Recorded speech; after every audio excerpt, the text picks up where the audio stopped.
radio for the masses. Headline edition, July 8, 1947. The Army Air Forces has announced that a flying disc has been found and is now in the possession of the Army. If the game is rigged, change the game. Game changer. I occasionally think how quickly our differences worldwide would vanish if we were facing an alien threat from outside this world. This is Fade to Black with your host, Jimmy Church, on the Game Changer Radio Network. All right. Welcome. I'm back. Fade to Black. Monday, June 30th, 2025. I am your host, Jimmy Church. Whoo, yeah. Made it back. Made it back. All right. So I've been gone for almost 3 weeks. And tonight we are going to do a recap of my trip to Peru and Bolivia. A couple of things to note right here at the top of the show. If you are listening to the audio version of this show right now and not watching the video, you can, because tonight is heavy on pictures, video, the stories, of course, but head over to our YouTube page, which is Fade to Black Radio, Fade to Black. You probably know where that is already, but anyway, you can head over there and watch everything that we are going to present tonight. But if you're just listening on the podcast, you can listen through Theater of the Mind. You can imagine everything that I will be describing, and everything is going to be up there for everybody to see, and you can just imagine it. And then head over to our YouTube channel and see if the two match. So that's what's going on tonight. I have over 1,000 images and videos. A lot of these are duplicates. I've got a system here, hopefully in place, where I won't be showing duplicates, and I hope that that system works. We shall see. But there you go. All right. So a quick update on everything else this week on Fade to Black. Tonight, obviously, is our Peru-Bolivia recap special. Tomorrow night, Ron Meyer is with us. Jesus had an NDE. Wednesday night, Lance Hightower is with us, Dogman in the USA. And then Thursday night, Eric Wargo is here. We're going to be talking about precognition, time travel, and UFOs, all of that and much more on Thursday night. Now, I have one major event coming up. That's at the end of this month. It is the PSI Games, August 1st through the 3rd, 2025 in Charlottesville, Virginia. All right. Now, I mentioned earlier today, I will go ahead and knock this out once again. Yes, I have been gone for 3 weeks. The first 4 days I was out of town filming and shooting episodes for Beyond Belief. Yes, the announcement has now happened, and I am the host of Beyond Belief, along with George Norrie for now. And the premiere of the first episode was last week with Jaime Musan. I've got more taping every single month for the rest of the year to do. We've got other shows in the can, and they will be rolling out. All right. So I want to thank Gaia TV for the opportunity to step in on Beyond Belief. This is an incredible thing for me personally to do. All right. For me to be in my position and asked to do this is absolutely incredible. It's like somebody pinched me. So there you go. That was the big announcement that we have been building up to all year. Now, everything else, it's up to Gaia on how they want to roll out the shows and the marketing and everything else. But as they do the marketing, I will share everything with you. All right. Yeah. And I said earlier today, and I really mean this, I want to thank all of you, because without you, I wouldn't be able to do the things that I do, like present this Peru-Bolivia recap tonight, doing Fade to Black every night. It was all of you that helped me straight into hosting Coast to Coast. and now beyond belief. Okay, so thank you for everything, and I truly mean that. All right, now as I just mentioned, we're going to get straight into this. I'm going to do this tonight with no commercials. We're just going to roll straight through and get through all of this. All right, there's a lot of video, a lot of images. If you are listening on the podcast, you can go over to our YouTube channel and watch the show from there later on, and catch all the images in the video. Okay, all right. So with that, let's get started. I do want to mention a couple of things. This trip was special because we had the winter solstice celebration in Cusco. It is called Inti Raymi, and it's ginormous. I did a bunch of live streams about roughly 500,000 people arrive in Cusco for this winter solstice. It's a huge celebration. And the night before Inti Raymi, which is at Sacsayhuamán, and you'll see all of that in a minute, in a few minutes, that was pretty big, and you'll see it, but not as big as the parade and the celebrations that go on all month long leading up to June 24th. All right, so that's when we arrived. First, we arrived in Lima, and then flew to Cusco immediately for Inti Raymi, and I didn't get it. I mean, I've seen pictures, I've heard the stories, but I've never seen it for myself.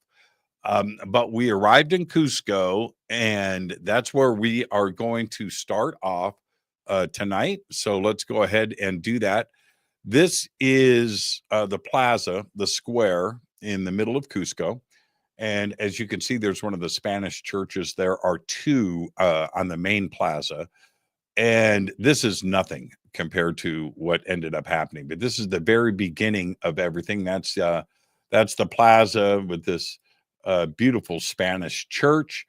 And there are bands and there's all kinds of things going on. So let's go ahead and move on from this. And this is a little taste of Inti Raymi, the preview.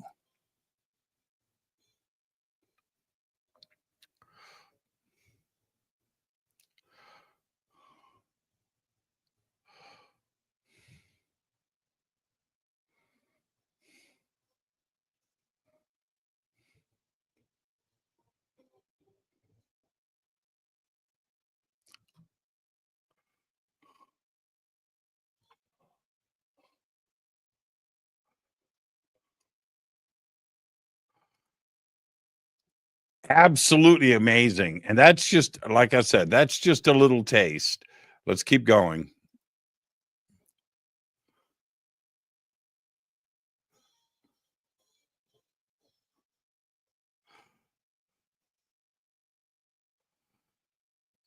This is like a scene from The Godfather, Godfather Part 2. I've never seen anything like this. Look at these guys. This thing is heavy too. I don't know which saint is on there. They're parading a lot of them through here, and right behind this one is another one.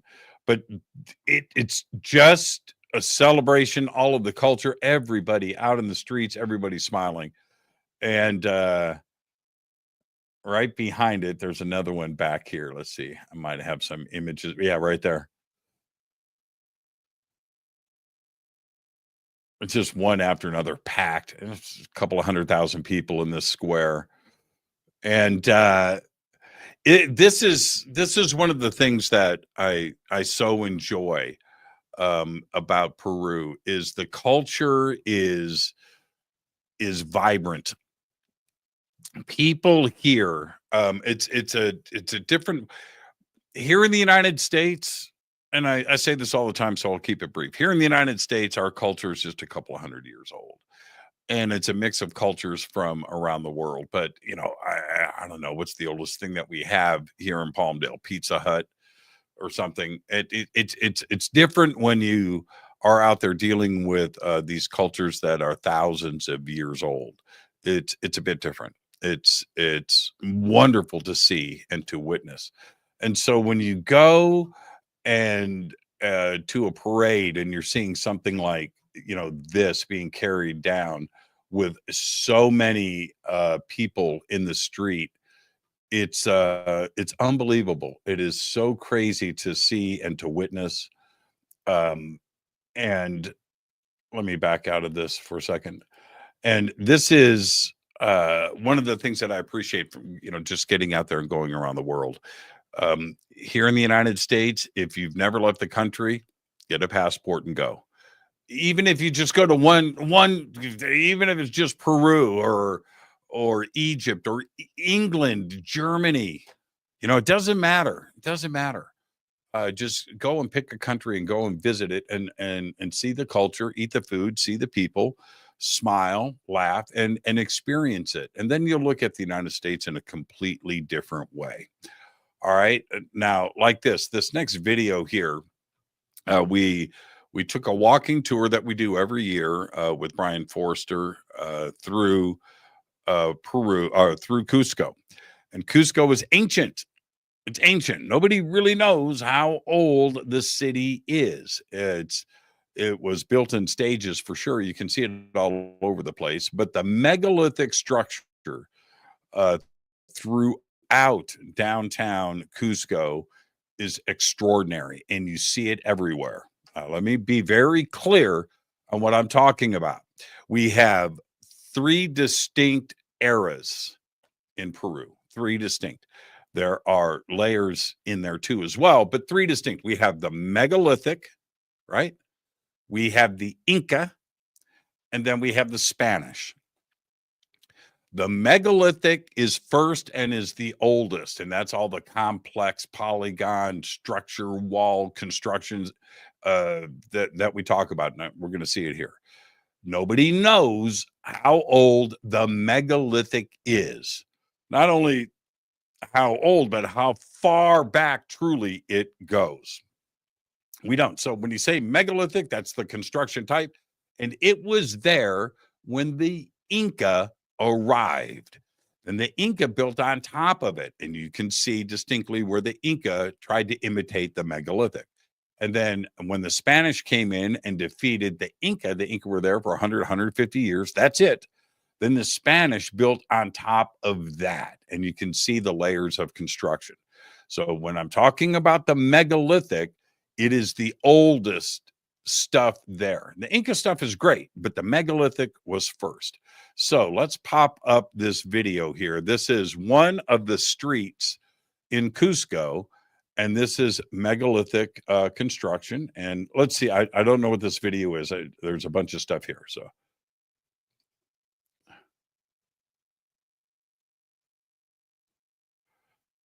look at that. It just simply goes down both walls of that street. That's a street that right now people are walking on, but cars go down it too as well. And when I pop this back up, you can see it's on both sides of the street. And that's Brian Forster over here telling everybody about what we are seeing. Okay, here is just another video of the same area.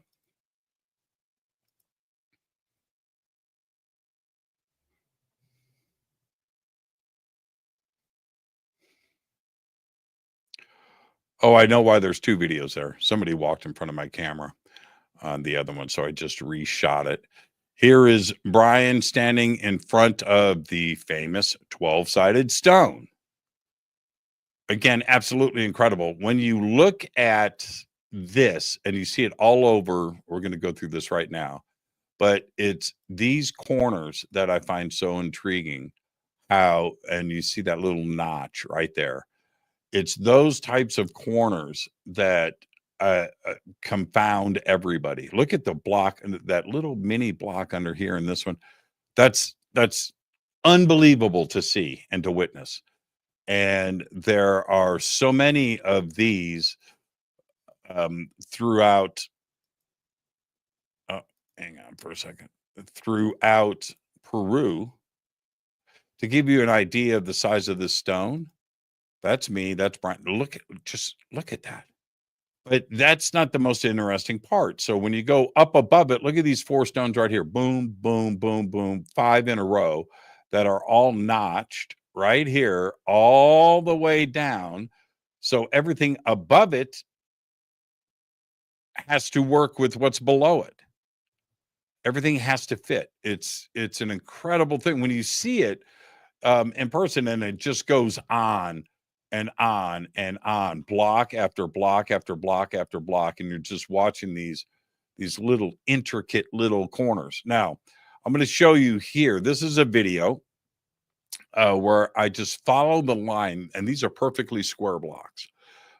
They look perfectly square at first, and then you go up and you look, and you see these little notches. Now you can see it right here. You see that notch? You see that? Now, when you back up, it looks like a straight line. That looks like a straight line. When you look at this really close, there's a notch right here. There's a notch here. Now, follow this. This is random, something that you can do anywhere in Peru. This is in Cusco.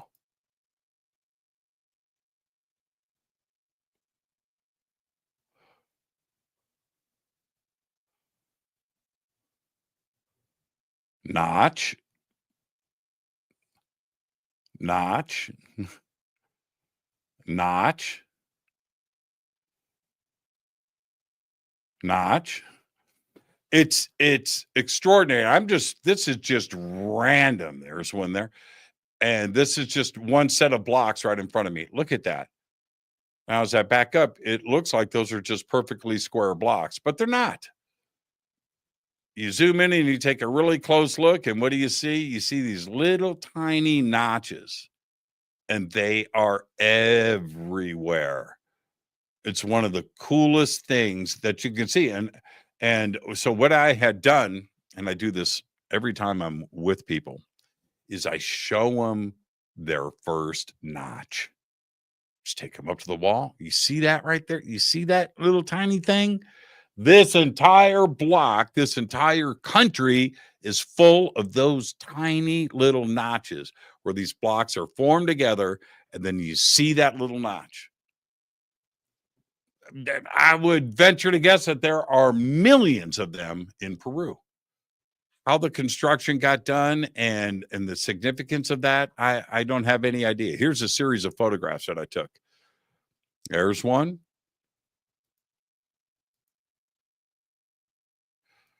And I love this because this block is probably 1.5 feet wide, 1 foot tall. This wall down this street. And then when you walk up, they look beautiful and they look perfect. And you can't slide a credit card in there. You can't do anything. Yeah, slide a piece of, you can't, obviously. But it's when you take the closer look and you see this right here.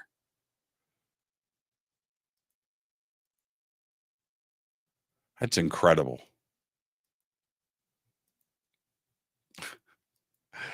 And I got to tell you, as a tourist, this is one of the things that I'm most impressed with. Stuff like that. It's incredible. And nobody knows. Here's the thing. We're talking about something that's really, really ancient. All right. Nobody knows. Nobody knows how they did it. There are so many ideas. I have my own, were things heated? How were they formed? Were they cut and placed and recut and placed and recut and placed? I don't know. It seems to me that whatever they were doing, it was easy, because we're talking about walls constructed taller than your house that's just stretched forever in both directions with this type of construction. Here is a really cool block. This is in Cusco. This is a really cool block, and these holes connect to each other. I'm guessing if I was going to make I guess I don't know, I would say that is plumbing inside of a house. Again, nobody knows. This is just sitting on the ground in a church in Cusco, and I might even have a video of this. Let's see. Yeah, right here.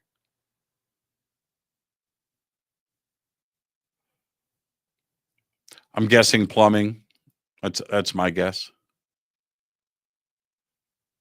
These all look like channels, gutters for a house or to release water out of something. But yeah, again, very, very impressive to see. I have no explanation for any of these, but really interesting to look at.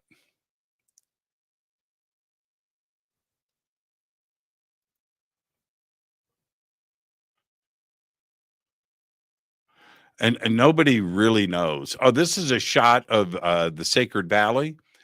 I think we are on our way to Pisac, if I am correct here. Let me just go ahead and advance this a little bit.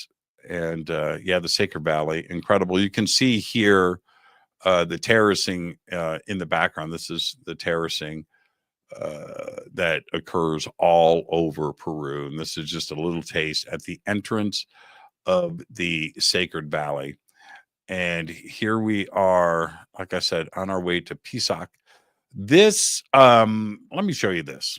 I'll make this really quick. This is a statue on the top of a hill. And from the ground, this is an extreme telephoto close-up of it. This is a woman with her child on the top of this mountain. There's a whole story that goes behind it. Don't have the time to get into that tonight. But that's it. That's the statue right there. Sitting right there. And this is from the bottom of the hill. But I looked up and saw it. I went, what is that? And that's when everybody said it's a statue of a woman and with her child. And I got the full story. But again, I say this all the time about Peru. No matter where you go, no matter what you do, you just turn your head and look. And in this case, we had stopped a quick stop, rest stop. And I turn around and I'll look up on this hill. I'm just looking around the opposite side of where I just showed you the terraces into the Sacred Valley. And I see this. And I get the full story about what it is and how it got there. And that's the beauty of Peru, no matter where you go. Okay, this is Pisac here. Let me pull this up as a quick video. Boom.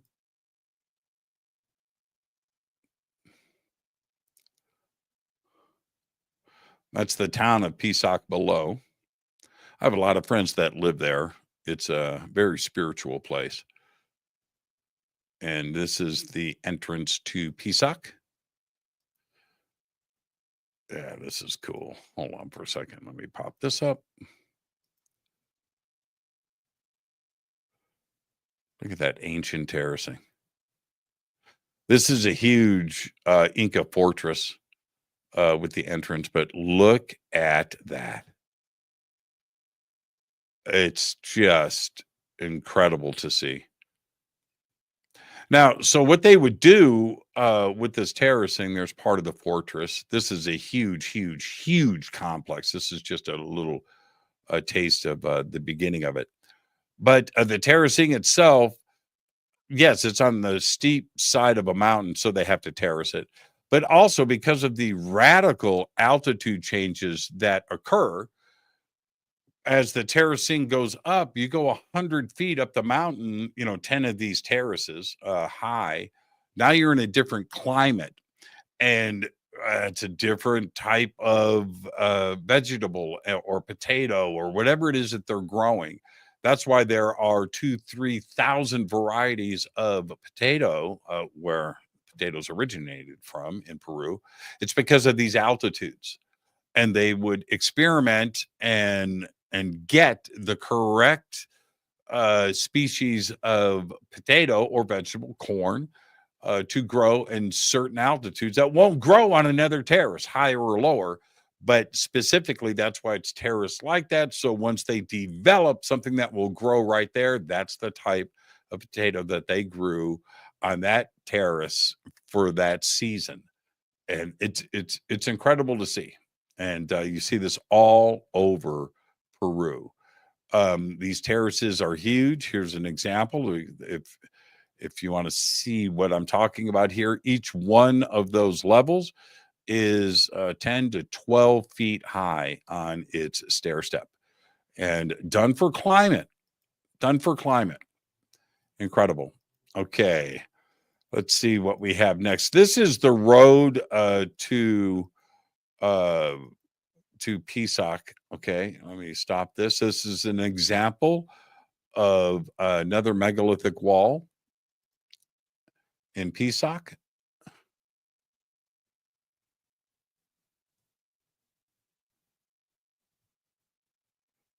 Just incredible.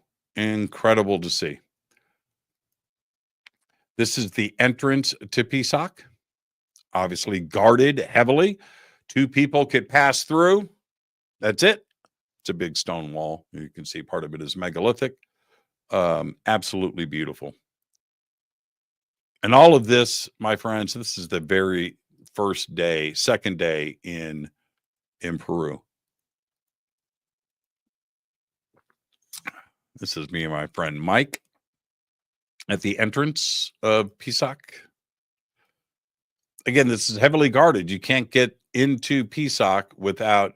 Here's a really cool shot of a part of our tour group. That's Michael, Hang, his dad. This is Dawn and her sister from New Zealand. This is Bridget. Her daughter's back here. Catalina, they are from Oregon. This is Pamela. That's one of her sons back here. That's Irene. Pamela's from New Jersey. Yeah, I'm just trying to go through everybody here. I think this is Steve. And of course, that is Wilco, our tour guide.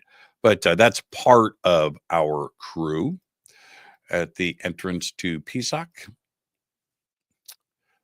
And now next is, okay, so next is Kenko, Sacsayhuamán. This is above Sacsayhuamán. This is Kenko. And I don't have the time to go through all of this with you. Obviously, this is a megalithic stone that was important to the Inca. The Inca built this protective wall around it to protect the stone. The stone itself is natural, but it's beautiful. The structure in the background has got channels on the top of it. They would channel liquid and water and corn beer through to make predictions with. Yeah. All right. So that's a whole nother story there. It's a very interesting one. I just don't have the time to get into all of that. To give you an idea of the size of the structure, you can kind of see it there. It's behind me about 100 yards. And that is Kenko. It's got a very interesting labyrinth in it that I have talked about in the past. And this is me walking through the labyrinth. This is a quick video. This is behind that large stone that you're looking at. This is it here. And that's Rachel walking in front of me. And in front of her is Brian Forrester. But check this out. This is incredible to see. One of the many tunnels at Sacsayhuamán.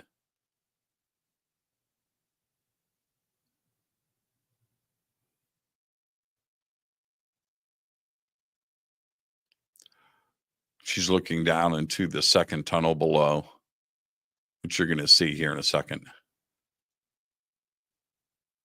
That's how big this is. It's huge. It's beautiful. Absolutely beautiful.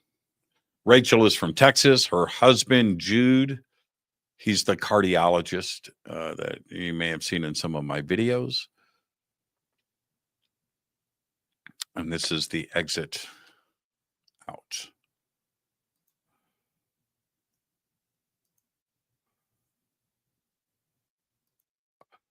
Okay, this is a quick video here. This is the backside of Kenko where you exit the labyrinth. And this gives you an idea. I'm going to say that these stone walls, this is all cut, by the way, and shaped. 30 feet tall, maybe 100 feet wide.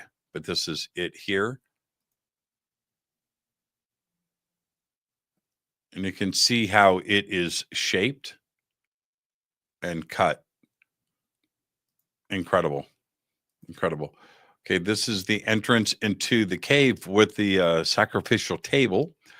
Let's go ahead and get that running. Don't know a whole lot.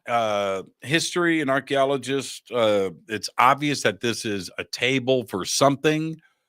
Brian Forrester speculates, his theory is that it was for the mummification process to mummify a body. I've heard others suggest, archaeologists, that this was a table for sacrifice. There's not a whole lot of reports of sacrifice in the past and with the Incas and so forth, but this could have been much, much older than that. But here you go. This is incredible. Watch this. This is a very complex cave system. You can see there are levels and things that are shaped out of the rocks. Here is the table here. There's Brian.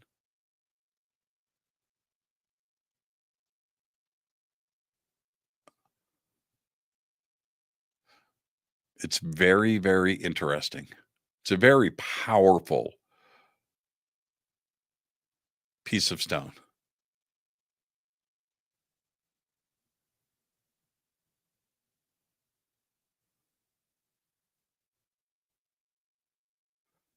And you can see the complex geometry in here to cut all of this out of one piece of rock.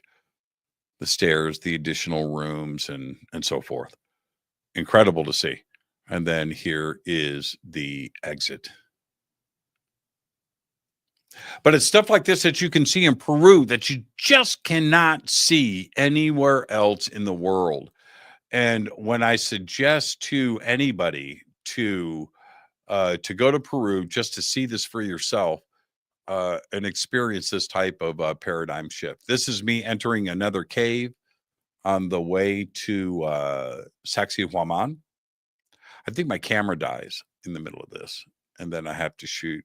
I shot a second video. We'll see. This is a very, very, very dark cave, as you can see.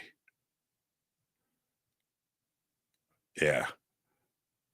Oh, my camera doesn't die. I get stuck in the dark.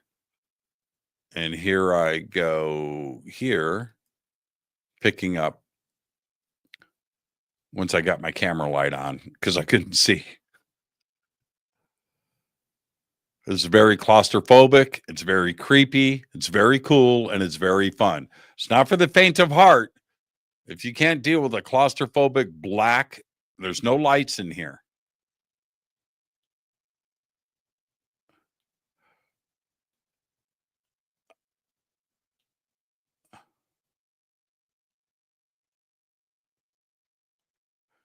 Cool, huh? Very cool. Okay, now coming up. All right. So there are, as we come around the corner here, there's one more cave. This little one here. And then there is Sacsayhuamán. Okay, so now this is what happened. Okay, all right, there it is. All right. So let me just tell everybody what happens immediately after this. There is some very smooth, weathered stones at the top of Sacsayhuamán that you climb up to, and then on the other side, Sacsayhuamán's right there. And over the last couple of years going up there, I've seen kids and people slide down this natural formation, and it's incredible. So this year, as our group goes up, this is what happens. People are sliding, and they're taking the slide, and then somebody says, Jimmy, do the slide. And then I hear it again. Jimmy, go do it. We'll shoot a video. Jimmy. I got to do it now. So I did, and I got injured. I got injured bad. So I'm going to show you the video here. I haven't posted it online. This is for all of you to see. And I'm moving. I didn't think it was going to be that fast. as I hit the bottom, and you will see it, my leg, my right leg buckles. And I honestly, truly thought I broke my leg. I saw it happen. I saw how hard I hit. I heard it, and I thought I broke my leg. Turns out I didn't, as you will see. But this is the video for the first time. You ready? Okay, just watch the end. We'll watch it a couple of times just for grins. It's me at the top of the hill. Here we go. Watch the impact at the bottom. Listen for it. Boom. There it is. All right, one more time. Boom. Yeah, I thought I broke my leg. And that's all I didn't trim the video. That's all that Irene had shot. She shot it on my phone, by the way. So my leg, yeah, you can see it went to the side, and I thought I broke my leg. And I stood up, and it wasn't broken, but I felt the pain. And I went up to the top of Sacsayhuamán. I knew it. I knew something bad had happened. I struggled to the top of the hill. I shot the one video of Sacsayhuamán, and I turned to Irene and I said, I got to go to the hospital. And so let's go here. This is the video that I shot, which is right up at the top of the hill from that slide. Here it is. Let's go ahead and show this. And you can hear me breathing. I am in extreme pain. All right. I make it to the top of the hill. I'm trying to walk it off, but I knew I was seriously injured. So I shoot this. And please note, you just saw the video. I was done.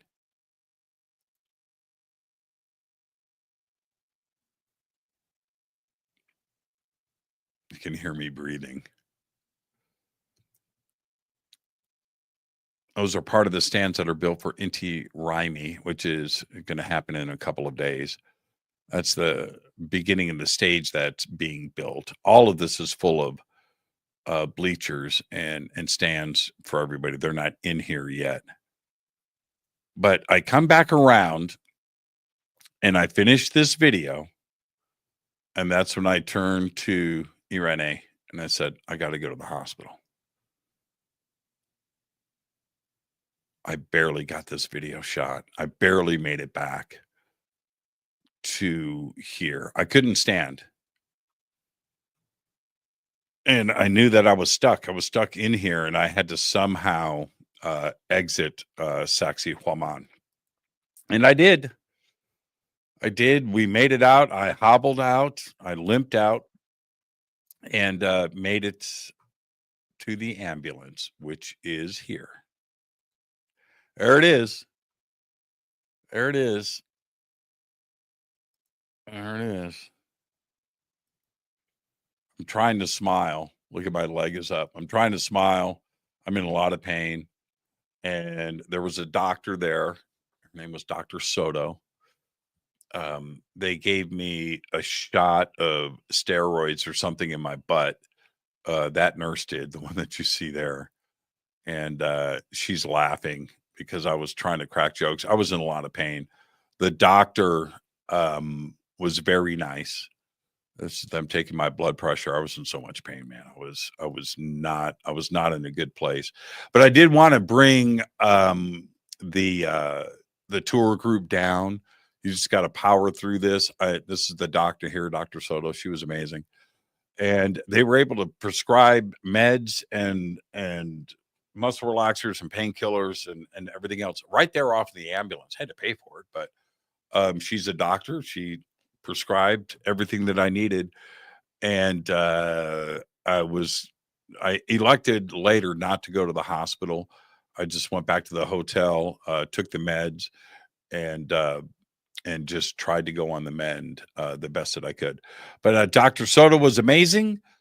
And look at her. I turned to her. I said, how old are you?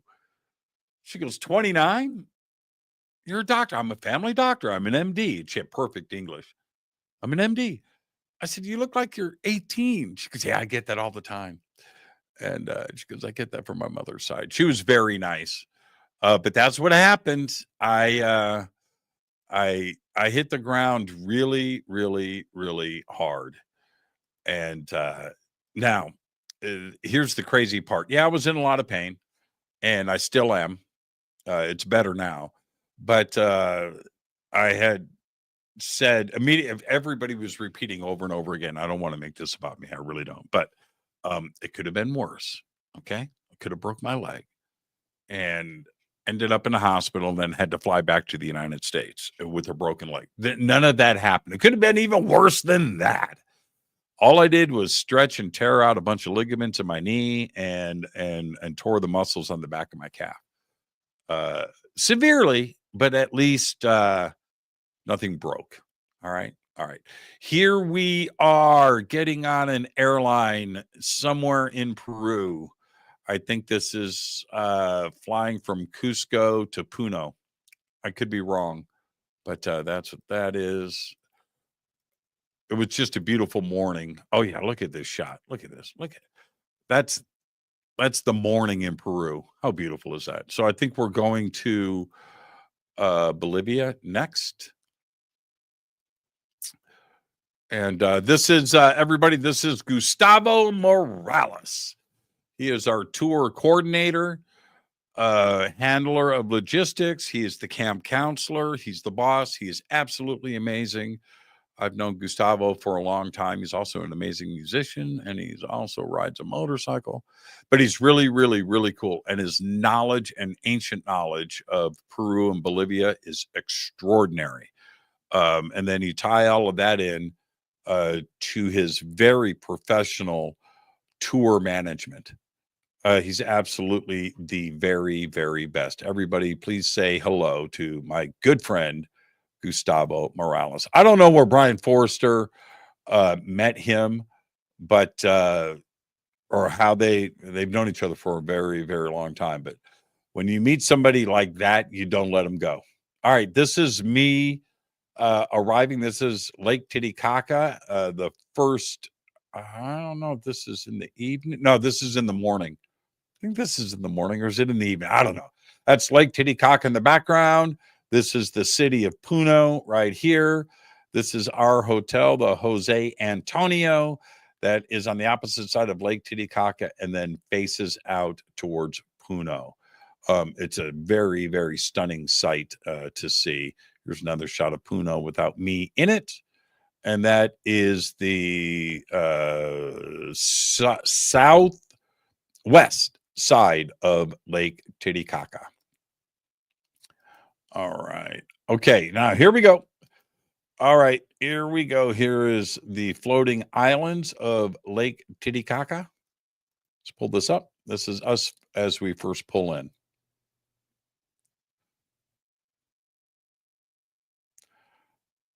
So now, this is a good video. This is a good long video. This is the first part of the island village. Those are all floating islands that you see in the background. So every little house and structure that you see is floating on an island. I'm going to pause it right here in just a second. This is a pan through. Those are all floating islands, and they're all tied together and anchored to the bottom of the lake. All right. So each one of these islands has 4, 5, maybe 6 families living on it, with 4 or 5, 6 houses. And each island has a mayor. All right. So now let me pause this here. So you can see that's a round island right there. That's a house. That's a house. That's a house. That's a boat docked on the island. That's a structure built on the island. That's an island right here. And these are one of the reed boats. They look Egyptian. I've talked about this a lot. When you look at this, that's made out of reeds, the same thing that the islands are made out of. These are reeds that are tied together.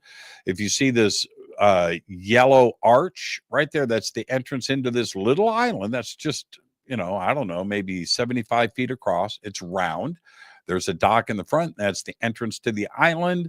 As you can see, they have solar power, and they have, that's a water system right there.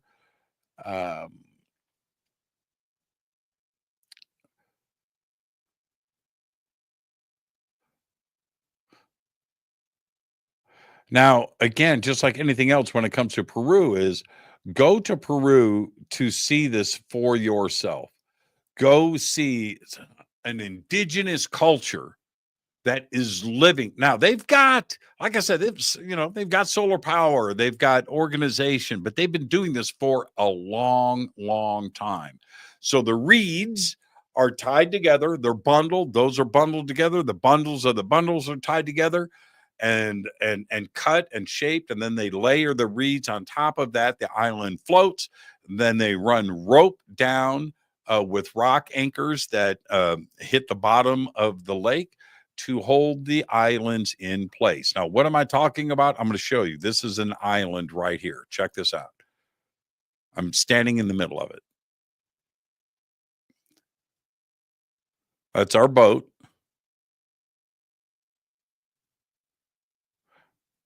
That's the whole island. 1, 2, 3, 4. It looks like 4 families live on this island, and that's it. That's it. Okay, so take a look at this again.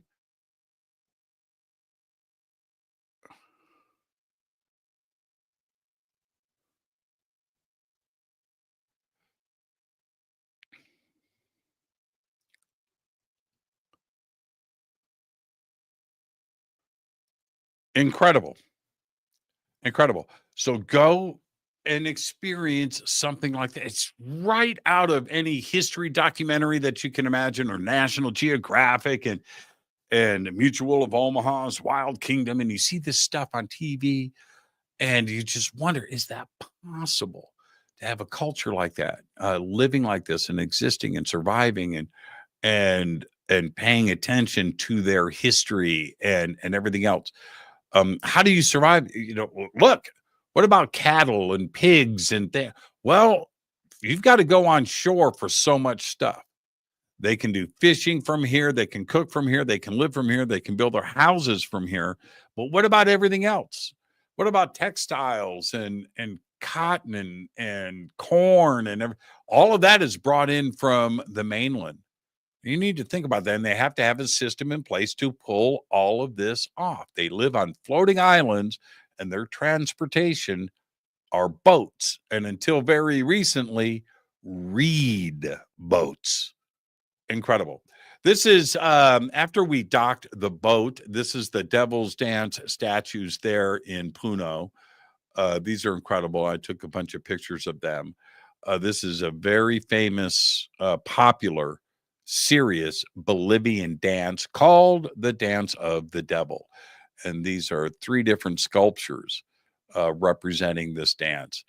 This is our tour bus. This is the 2nd level of the tour bus, a double-decker bus. This is the front of the bus looking out. Again, I'm just taking random pictures. Okay, so these are the cisterns of Sillustani up on top of a hill. This is one of my favorite stops that we do in Peru, and the village itself is one of the nicest, cleanest, beautiful, happiest places. It's just wonderful to visit, and the people of this town are incredible.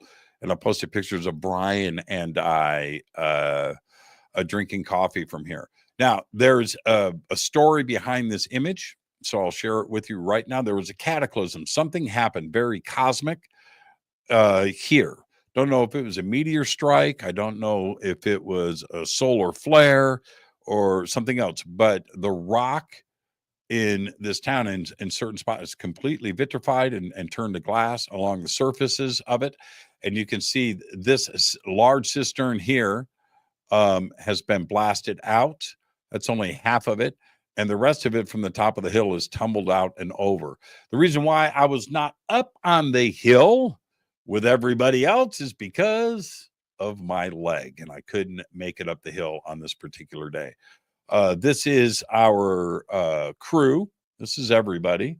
So I'll just scan through and you can see everybody. There's Michael, there's Rachel, there's Jude, there's Bernie. That looks like Steve back there. That is let me zoom back in. There's Catalina, that's Gustavo, That's William.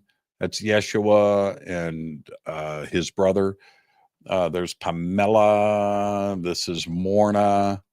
These are our friends from New Zealand. I'm trying to get through all of this. That's Teresa. That's her husband, Mike. They're probably watching right now, and I'm being tested. That's Terry.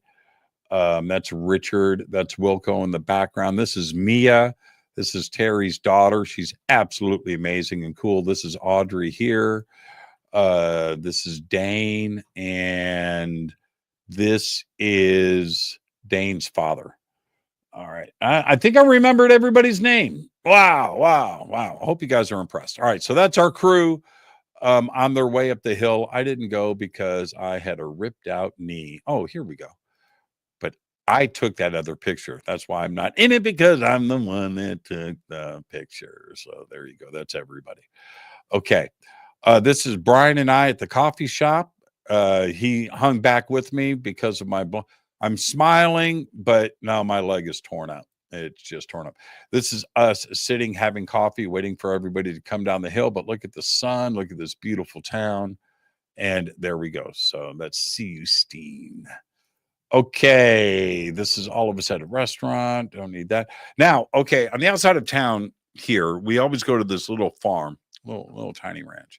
And I might have some pictures of it. But above entryways and on the roofs of houses, there's a tradition that you have a protector of the house on the roof or at a doorway. Now, I'm going to show you some of these protectors. I took some pictures. Again, you'll never see this anywhere else, but this is why Peru was so wonderful. Look at that. This is a farm. It's made of mud bricks, as you can see, and stone. That is a mud brick doorway. It's old, man. This is old as the hills. And these are some protectors on the roof. And they're always in twos, by the way, male and female. There's some more. You see it everywhere, all over Peru. And people, especially your first time there and you're not asking any questions and you see it, you just think it's decoration. But that's what it is. These are protectors on the roof. This is the owner of this farm, the wife of the owner. She's amazing, by the way. She's absolutely amazing. It's my third time hanging out with her. And there you go. There's another protector of a doorway. That is a condor. Incredible. Just absolutely incredible. This is Puno at night from our hotel. And look at the reflections in the water.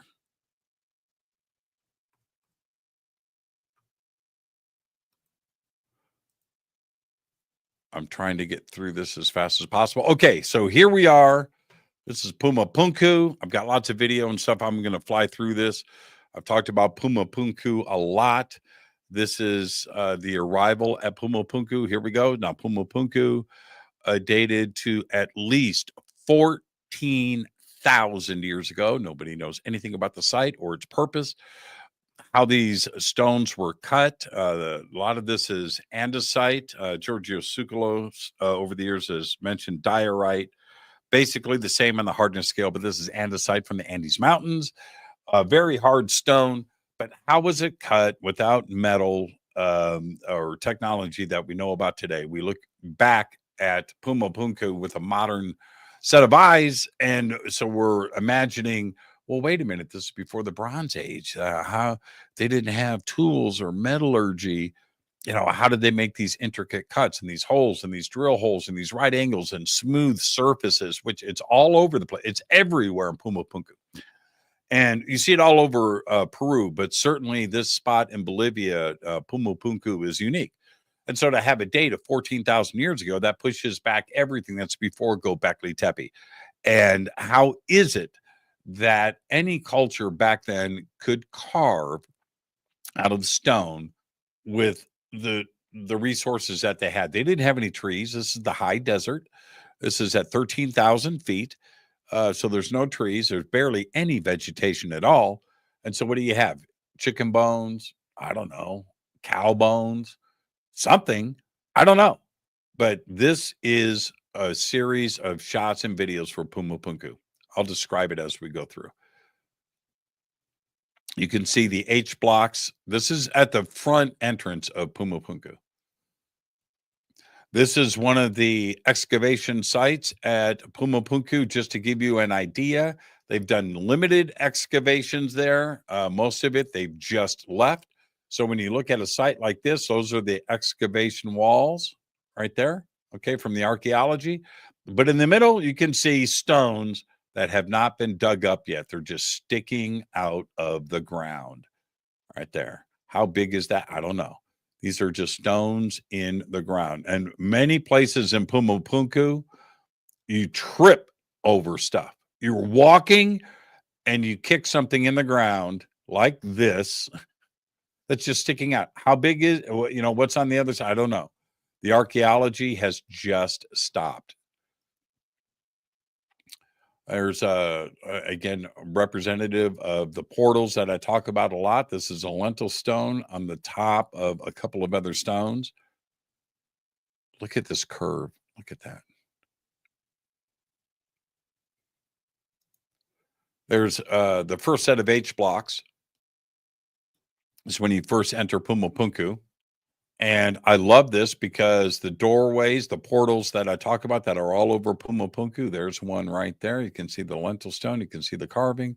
And if you look really close, you'll see one on the interior of the H block right here.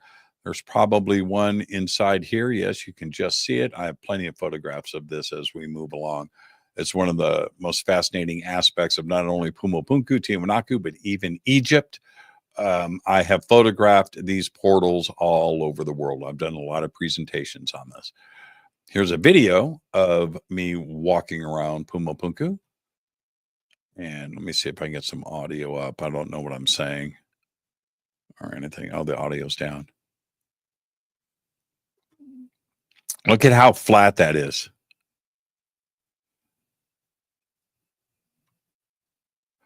Okay, I'm going to play this again. Let's play this again.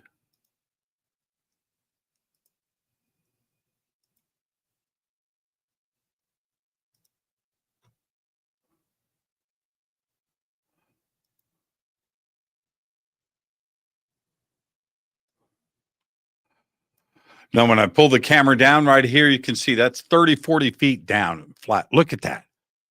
Flat. Flat.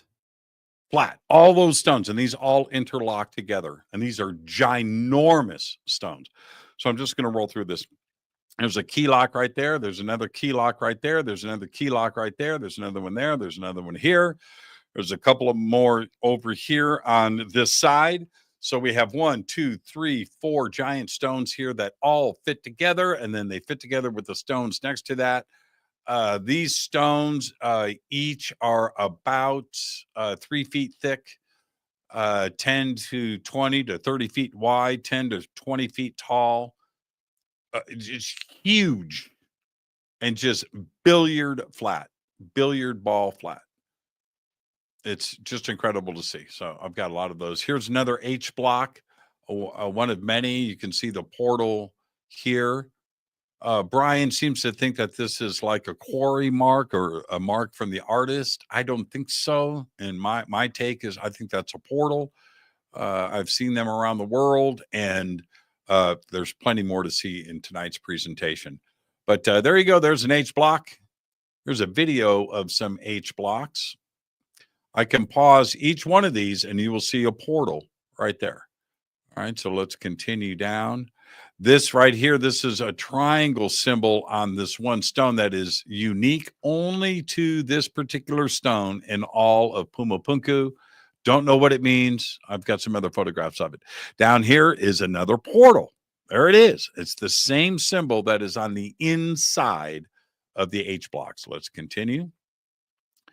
This is just an entire row. Look at how everything is carved, 14,000 years old. So much fun to do this. There it is. Look at this symbol here, how it's cut. Right next to another portal. I don't know. I don't know what that means. It looks like an arrow, doesn't it? Like enter here. Huh? Don't know. I don't know. So there's another. If I just stop, let's play this again. There's a portal. I don't know. I don't know what they are. There's another one. These are just a series of photographs. If I took the time to photograph every single one at Puma Punku or Tiwanaku, I've got a bunch more coming, or throughout the rest of Peru, you'll see that this is everywhere. So Brian's idea that it's a quarry mark for the H blocks, fine. But then there's quarry marks like this at Tiwanaku. There's quarry marks like this throughout Peru. The Sumerian culture had it. Egypt had it. So I don't know. I think there's something else to it. I think it's a portal, a representative of something.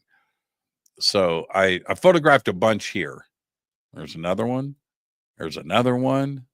There's another one right here. So I just kind of ran around Puma Punku just to share. Oh, there's another one right here. Just sharing these. It's just incredible to see. Now, as we back up, I did a bunch of shots here. Now you can see the original key lock video that I showed you. That was way over here. That was this series of blocks.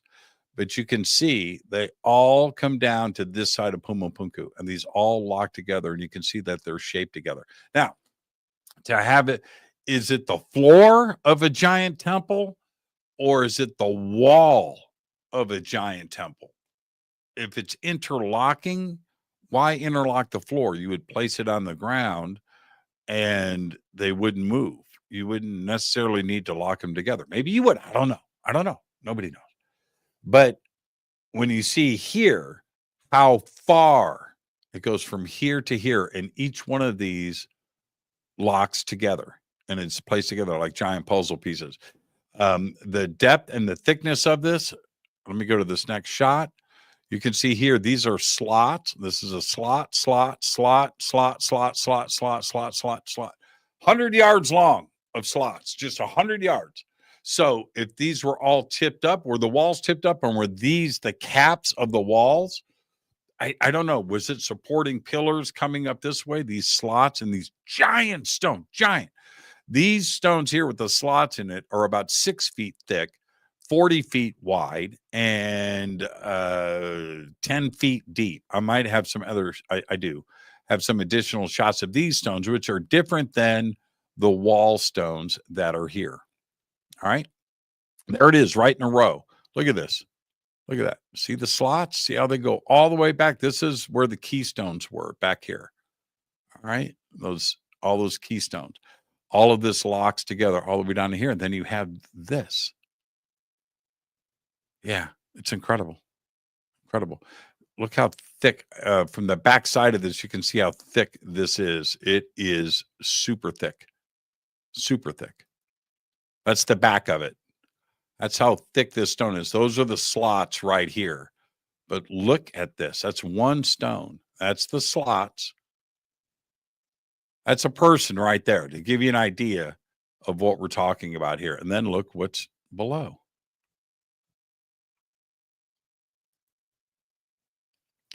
There's another portal. One of many.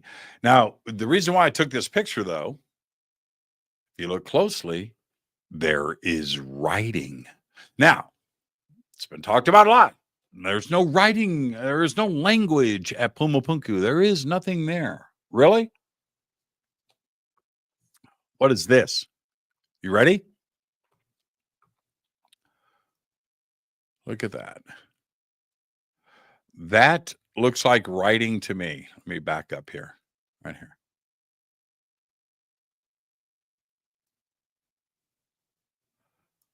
It looks like somebody's saying something.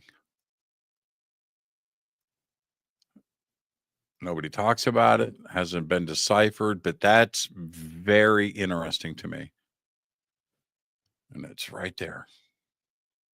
More, I've got some ideas about this. We've got too much to go through.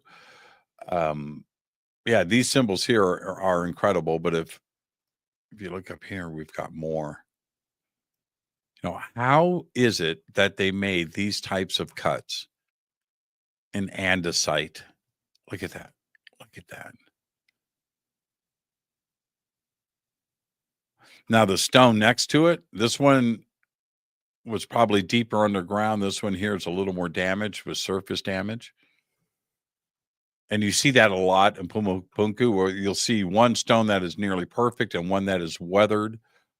Maybe this was sitting on top of this when it was buried. Don't know. I wasn't there. There's some more portals for you. Look at that. How did they carve that?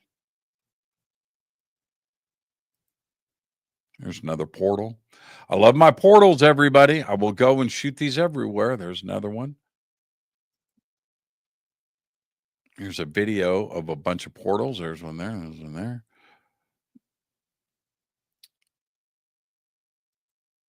There's another one. This is the back side of the H blocks. I might have a video here. That's the back side of some H blocks. That's the back side of the H blocks. Look at this. Just sitting in the ground. Just sitting in the ground.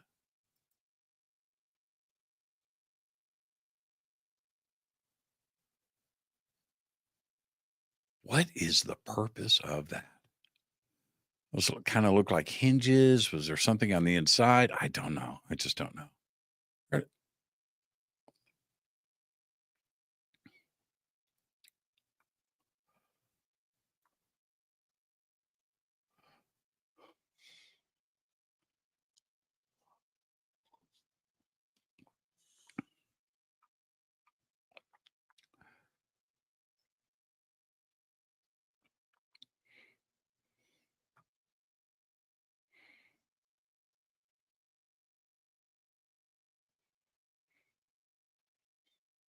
That's one of the most important points about Puma Punku is these portal.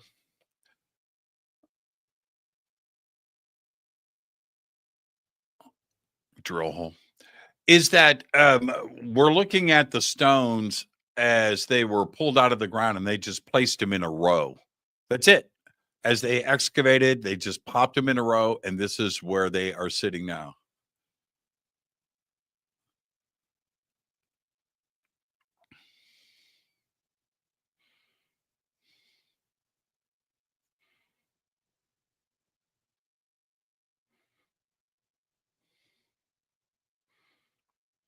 Yeah, I'm fascinated with these portals. I am. I don't know what the symbol means, but it's everywhere. I talked about my recent DMT experience is two of them, and I saw this portal in so it means something. It's speaking to me. And like I said, I've shown this a lot. I've photographed these all over the world.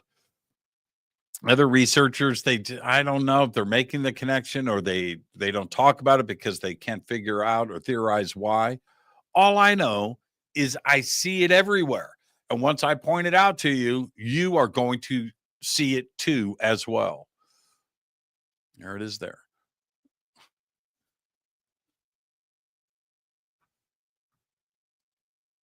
But I got to tell you, it's pretty cool to walk down a row of these H blocks and see them.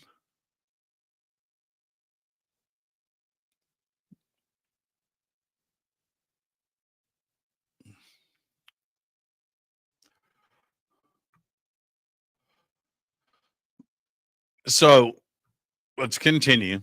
I've got so much more to show you.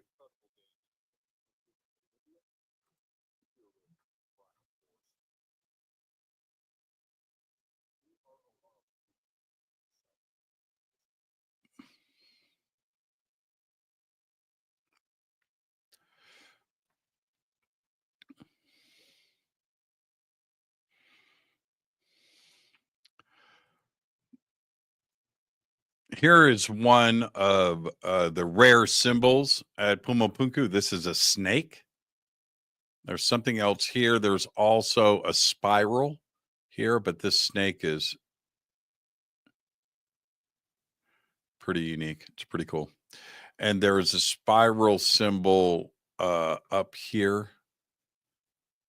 And I might have tried to capture it here. I might have it in another image.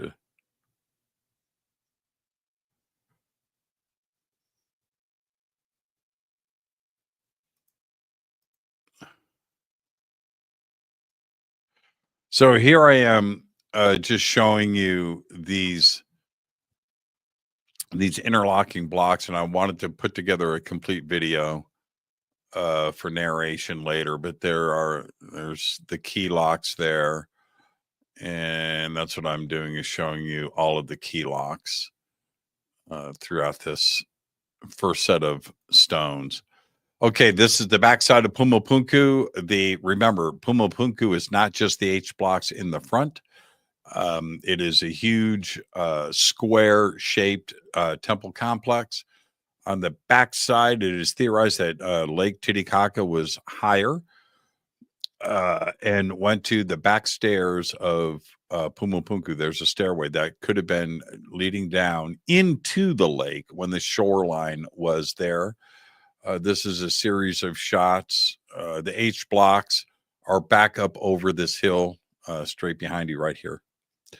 That's where the H blocks are. This is a quick video showing you this stonework. Now, if you look at the stonework here. It's beautiful, it's precise, it's elegant, and it's ginormous. So we talk about the H blocks, we talk about the stuff that's going on in the front of Puma Punku. Yeah, it's great, it's amazing. But when you see this and you're looking now at how much precision stonework is done in these walls of Puma Punku. So this is just a series of videos. The structure itself is probably a quarter mile on each side. And this just continues. It continues all the way down. Very precise stonework. I'm shooting and walking. It looks like these are repeats. It's not.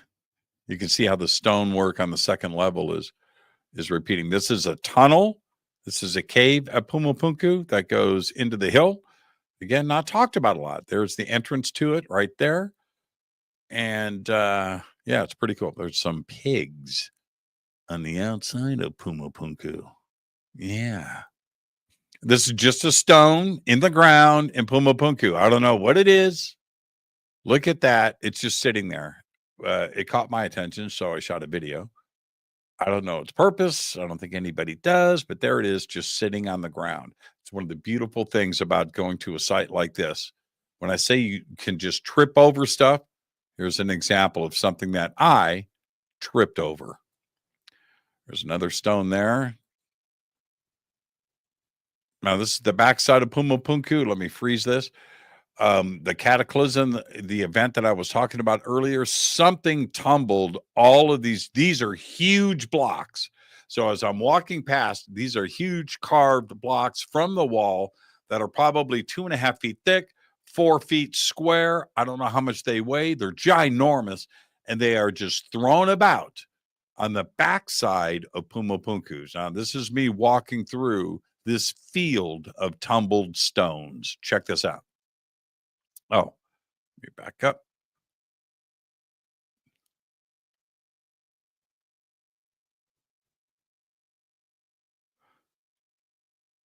Humans didn't just go in and throw these things around.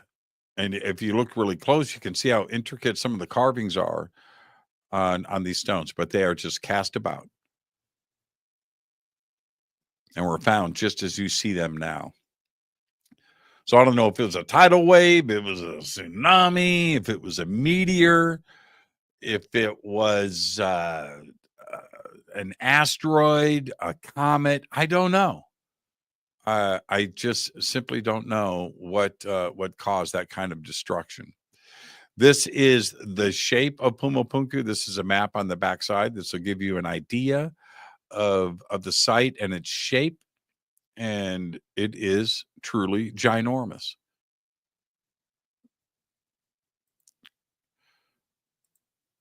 Okay, so now this is the top of Tiwanaku, and I took this shot for a couple of reasons.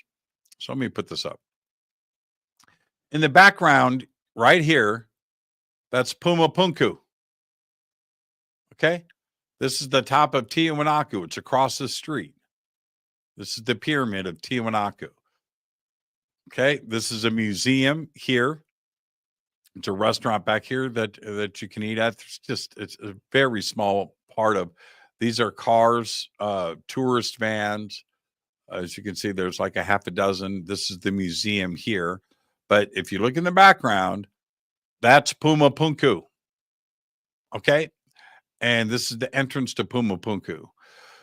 The archaeologists and the historians will tell you that Tiwanaku and Puma Punku were two different cultures. They have nothing to do with each other.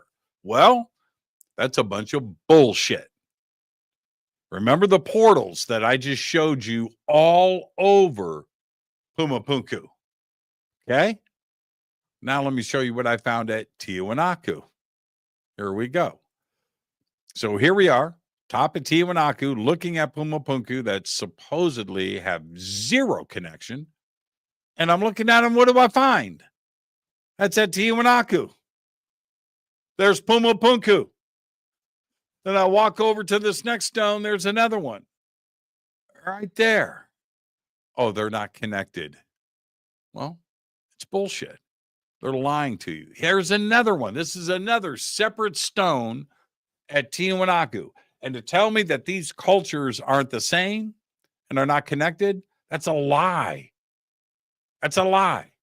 I don't know why the Bolivian authorities want to separate Puma Punku and Tiwanaku. I don't know. But they fight this, man. They fight this. And then that symbol is there. And that's not the only ones I found at Tiwanaku. So let's continue here. Here's another one. There's two of them on the top of the stone.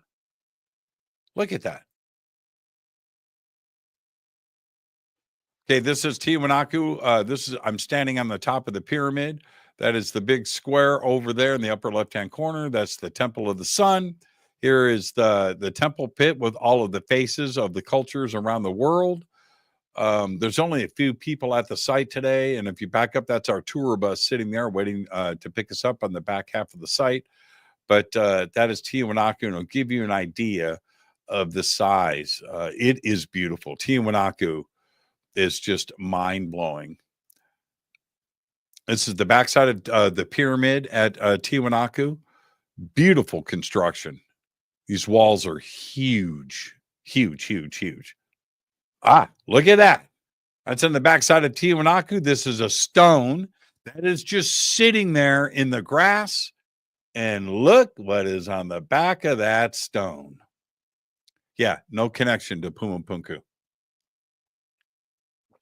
There it is.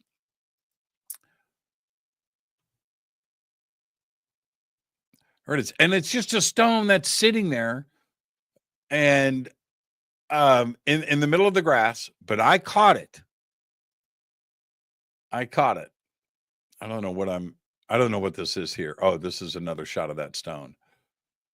These are some drill holes on another stone that's just sitting in the grass. It's just sitting there.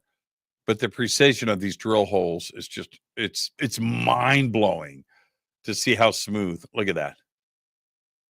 Just sitting in the grass, man. Just sitting in the grass. When I say you trip over it, you trip over. This is just another stone. There's some stuff carved in the top of it. But just sitting in the grass. Incredible.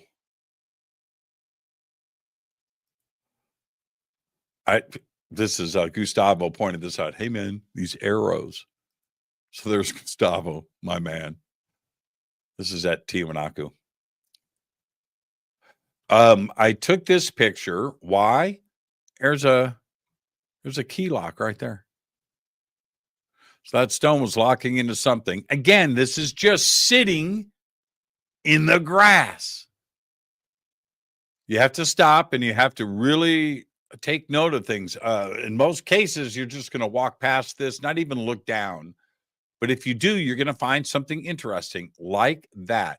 Where's the matching stone to this? I don't know. But this one is just sitting there for thousands of years. There it is. Look at that. Sitting in the grass. Oh, look at this. Another portal at Tiwanaku. Not connected to Puma Punku. Look at that. Again, it's just another stone sitting in the grass that most people just walk by. And I did. I walked by and just something caught my eye and I stopped and there it is. Look at that. Just sitting in the grass. You can see in the background, you can see how arid this is. There's no trees. There's nothing here. Any of the trees that are growing in this area around Tiwanaku are modern. Okay, this is high desert at 13,000 feet. There's nothing growing up here. But look at that. Look at that. Look. I'm going to get to the bottom of this. This is another stone that I just walked past that looked really interesting with these holes and what their meaning is and purpose.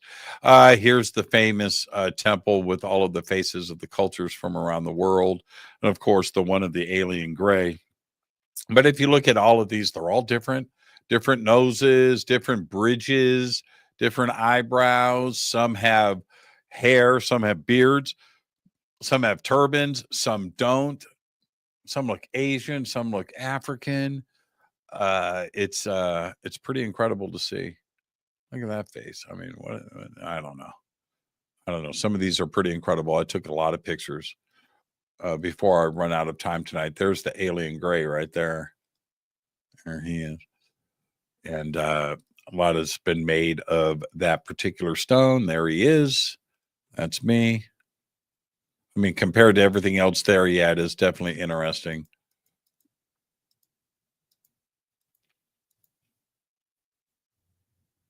This looks like a mummy. He's all wrapped. But yeah, to see this is just a video of everything. There's a lot of videos of this.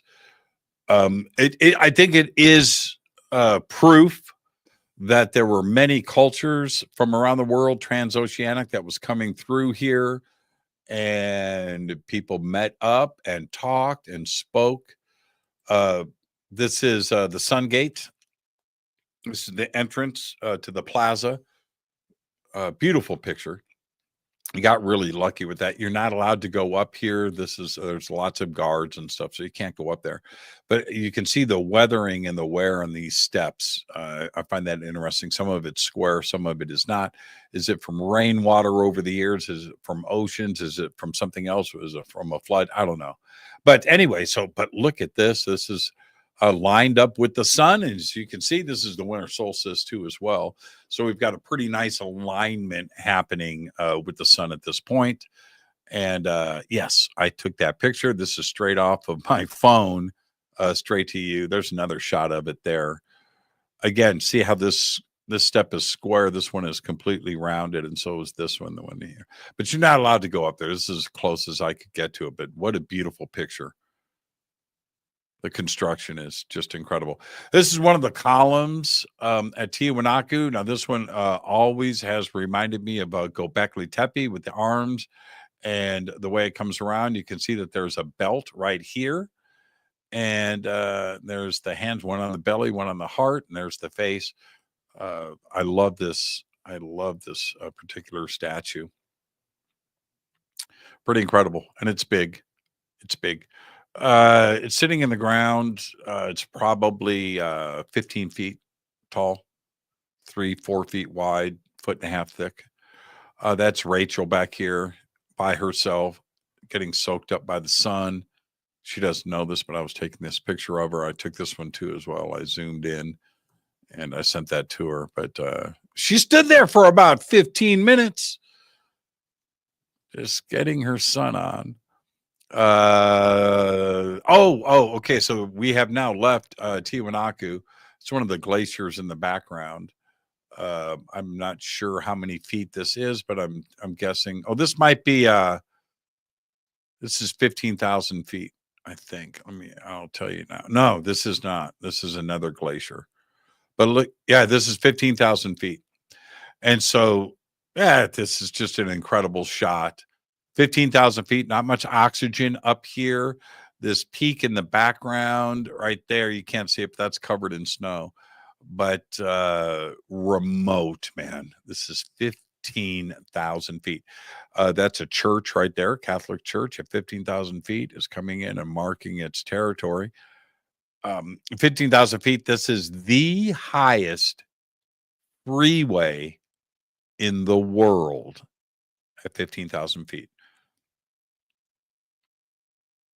Yeah. There's Steve. So I'm just going to flip through this. There's me, Brian, and Mike. Again, 15,000 feet. That's Michael. Here's this peak in the background. Look at that. So I'm standing at 15,000 feet. I think Brian said this is 24,000 feet. That particular peak. Mount Everest is 28,000. So that's how high up we are. We're getting up there. I posted pictures of this dog every trip that I've had in Peru. This is one of the restaurants. This is the owner's dog. And she is beautiful, English lab. And I've hung out with her every year that I've been there. She's totally cool. Elongated skulls in a friend of ours museum. And this is when I was photographing Waikiki, which is coming up. Elongated skulls. Incredible. Here's Waikiki. I've told you about Waikiki over the years. There she is. She's approximately 2 years old. Fontanelle is still open. The ribs are pointed in the wrong direction. There's 10 ribs, not 12. You can see the eyes are large. It's got adult molars. Yeah, very interesting. Very interesting. Waikiki is about a foot tall, 1.5 feet tall, not very tall, 18 inches from the bottom of the mummy to the top of the skull. And so you can see the skull is about half the size of everything else that is here. But the skull itself is probably the size of a large baked potato, about that big. The face is about this big, right? The eyes and the mouth. That's on the bottom half, and the skull points up. It doesn't point back. It points up. And you can see it here. So I just flipped through these images. I took a bunch. It came out of the womb just like this. Now, next to it is another mummy. Its brother, its sister, don't know. Royal mummy that was found on its side. If there's any evidence of ET visiting Earth, I think you're looking at it right here.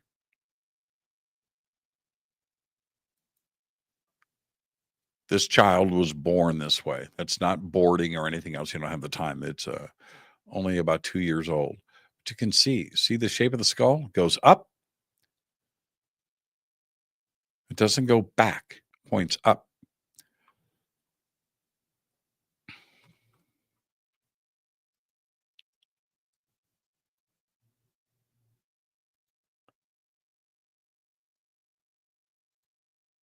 Okay, here we are at Inti Raymi. This is the parade the night before. I got a lot of videos, a lot of other stuff. Let me look at the clock. We're running tonight, everybody, without commercials. And if you are listening to the podcast and you're not seeing the images, go to our YouTube page for Fade to Black. The links are on our website at jimmychurchradio.com. You can search YouTube as well. And you can watch all of the videos and everything else that I am doing tonight. All right, so this is Inti Raymi. This is the night before the celebration of the winter solstice. This is the parade in downtown Cusco. I don't have an official head count, but from what I witnessed and what I walked through and what I saw, somewhere in the neighborhood of 500,000 people. I think that's a pretty good guess. Certainly north of 250,000. I mean, a huge crowd. When I say 500,000 people, this is just one little tiny street here, and you can see how packed it is. And it's everywhere you look.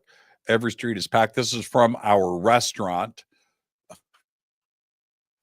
And there's me and Mike. And that's the parade going here. These are the people watching the parade. These are dancers, one after another. Hundreds. I think every town in the country of Peru is represented in this parade. It's wonderful to see. There we are at dinner. All right, there we are at dinner. The parade is going on right over Mike's shoulder, and it was loud. So there's our dessert. This is out in front. We are on our way to Inti Raymi, and that's me with a little lamb.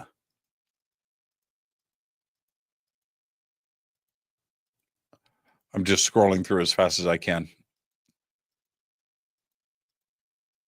Okay, this is at the Festival of Inti Raymi. I don't know in what order. This is at Sacsayhuamán. This is us entering. So let me just go further. This is the crowd on the hill facing the video that I showed you of Sacsayhuamán earlier. That's where I was standing. I was standing up there.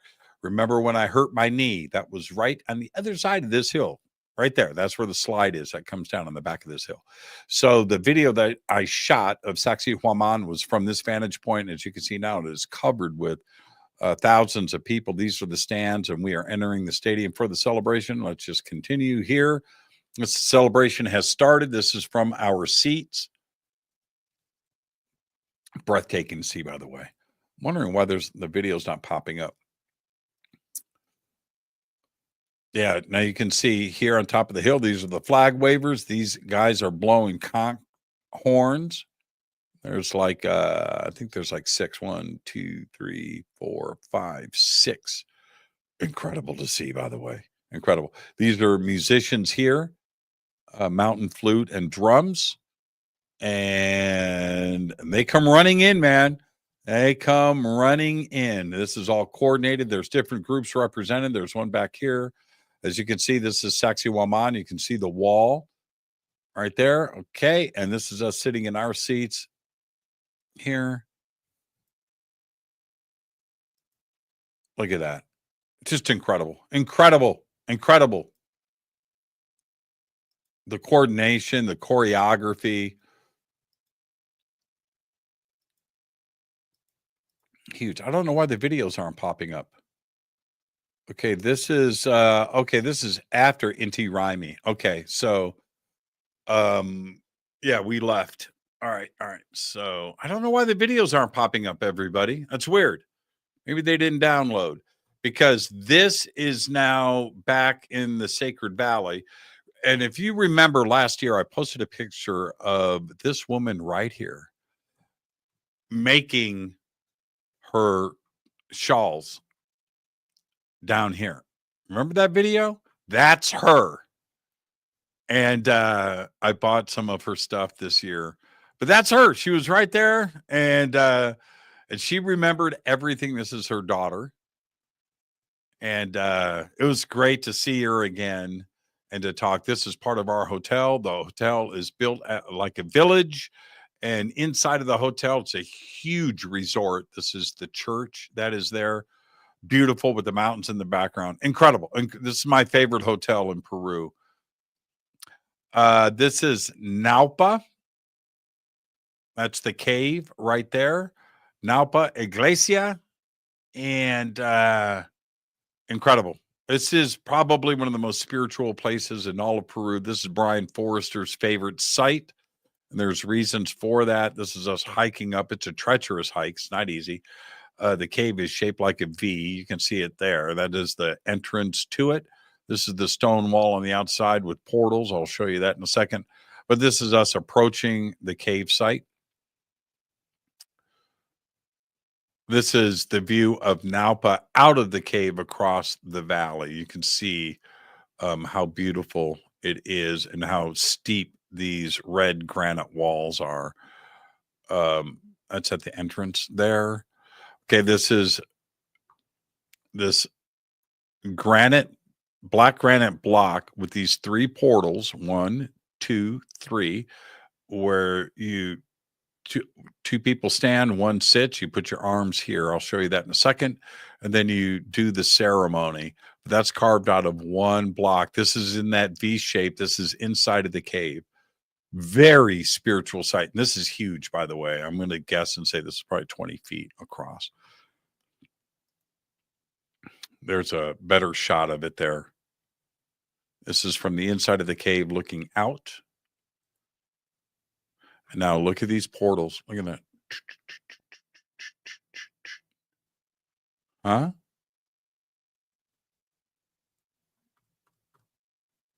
I don't know. So that's how you stand here.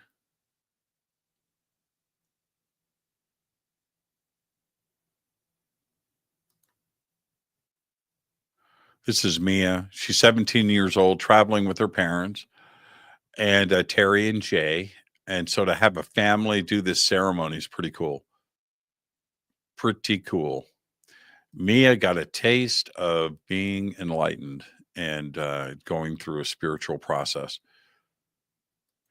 Cool kid. Cool kid. And her parents are just, man. And to take their daughter on this journey, incredible. This is in the middle of the ceremony. Jay's in it, man. Jay's in the zone. Jay's there. This is from the top of the A-frame of the cave, but I wanted to show you the view going out with these portals on one side. There's another set on the other side, but again, there they are. And I find this interesting too as well. There they are. I just don't know. It's exactly the same as what's on the H blocks, as what's at Tiwanaku, what's at the Temple of the Seven Gates in Karnak in Egypt, all over Egypt.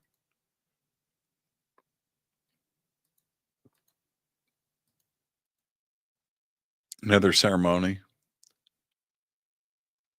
with Pamela and her two sons.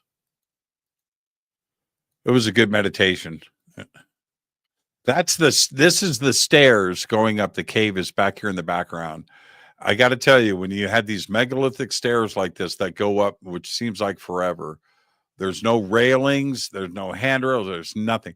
This is as treacherous as it gets, plus it zigzags back and forth, but totally worth it. It's one of the coolest spots. Here are some Peruvian Doritos. And I got to tell you, pretty dang good. Yeah. All right. This is Ollantaytambo, everybody. I did all of this on this broken knee. I just heavy medication, not talking about it. Everybody would come up. So how you doing? I'm fine. I'm fine. I wasn't fine, but that doesn't matter. Tour goes on. So here we are. Ollantaytambo heading up. So I'll bang through this. This is halfway up Ollantaytambo. Some of the most magnificent megalithic stone walls in all of Peru are at this part of the site, and I just love this. I just love this. Look at that corner, man. Don't worry, I got lots of shots of this. This is halfway up Ollantaytambo. Now these could be. There's a lot of different references to this, and Brian has his ideas too as well. But this could be a storage for vegetables, for the terracing, for potatoes and corn, quinoa. Don't know. Are these guard shacks to guard? I don't know. But they're all over the side of the mountain. It's incredible to see. And if you look across from Ollantaytambo, there's that. There's also a fortress on the other side. You can see what's going on down here in the valley below. Here, but Ollantaytambo is amazing. It's absolutely amazing. And it's when you get to the top, to the megalithic stuff, as you can see here, I cannot take enough pictures of this stuff. All of the corners and the intricate stonework. Just look at that. This is 20 feet tall. Look at that.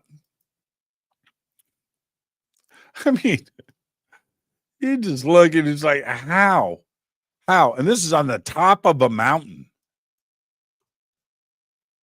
You know, they got to get the stonework up there, and then they've got to construct it. I don't know. This is a wall of these. As you can see, this is what they're doing here, is oming. That's a whole row. Everybody's oming. That's Brian Forster there. That's the entrance to Ollantaytambo at the top of the hill. This is Brian doing his work. This is more megalithic stuff on the top of the hill. You can see Spanish reconstruction here, right? But this is the megalithic. These are giant blocks. I've got so many shots. Look at this. I don't know, 6 feet tall, 12 feet wide, 5 feet thick. I don't know, 50, 60, 70 tons just sitting there. Gives you an idea of its size. There's Dane. Yeah, Dane is what, 6'2". Give you an idea of the size of that block. Look at that. That's me standing on the ground. That's eye level right here. What this channel is, I don't know. I don't know. What's the purpose of that? I don't know. There's a bunch of them up on the top. I've photographed all of them. This is probably 20 feet long from here to here. This is on the top of Ollantaytambo. This is the Sun Temple on the top. There's 1, 2, 3, 4, 5, 6 blocks in a row. Different guesstimates done with measurement and the weight of stone, that these are somewhere between 70 and 100 tons each. The thinner ones down here are probably 50 to 70 tons. These last 3 are twice as big. Just huge in a row with these spacers in the middle. And look how they're cut. See that?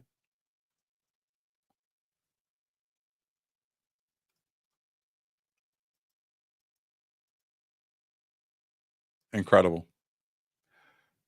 Just look, see how that's cut? Ollantaytambo. There's another set of blocks as you exit the site. You can see the filler that was done by the Spanish. That's not even Inca. That's Spanish. That's just trying to imitate, right, the megalithic. Just trying to make something cool here. I don't know. I find it funny. This is Brian teaching. He is so good at what he does. This is one of my friends, Alex. Oh, man, I've got some artifacts I brought back with me. I didn't bring them in. There it is. Okay. This is from Nazca. I'm going to do a video on this artifact. I have it here. I brought it back with me. I've got a few ancient artifacts, thousands of years old. This is between 5,000 and 10,000 years old, from Nazca. And as you can see, the eye is similar to Maria. It's got a really cool face on the front, little nose, a little tiny. It's old, it's weathered, it's patinaed, it's ancient. And I have it. Yeah, it's incredible. I have it. I have it. I could walk away, right? And you know what? Hang on.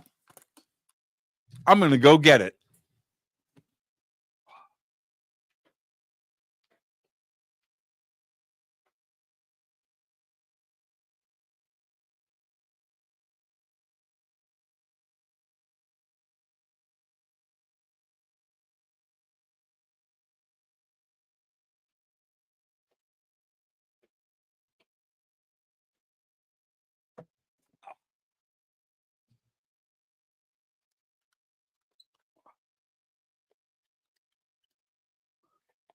Don't worry, everybody. It's worth it. You ready? Check this out.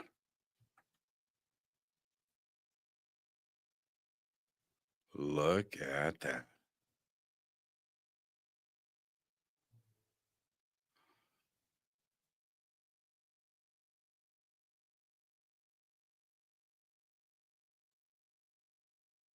So I'll do some close-up videos and pictures. I'm going to edit something together for everybody to see. There's the bottom. There's the top. And there's the face. Look at that. Somewhere between 5 and 10,000 years old. Don't ask questions. I don't need the authorities knocking on my door. How I got it out of the country, how it is here, or how it was acquired, or any of that. But there it is. Pretty cool. And I also have this. I have a couple of other pieces. This is a frog. Put it in the light. There's his feet. There's his face. His feet are coming around in the front like that. And that is a little frog. Ancient. You see his little eyes right here. There's an eye here. There's an eye here. There's a little mouth right here. It's amazing. It's amazing that this has survived for so long. If you look at his at the back, you can see his little back legs. This is old, thousands of years old. So, okay. All right. So there it is. It's incredible. I'm going to put a video together and I'm also going to have some testing done on this, but it's pretty incredible. Pretty incredible. Okay. This is a coffee shop. Okay. We don't need that. Now this is on the way up to Machu Picchu. So here we go. This is at the entrance to Machu Picchu. You are the first to see these pictures of a Machu Picchu dog.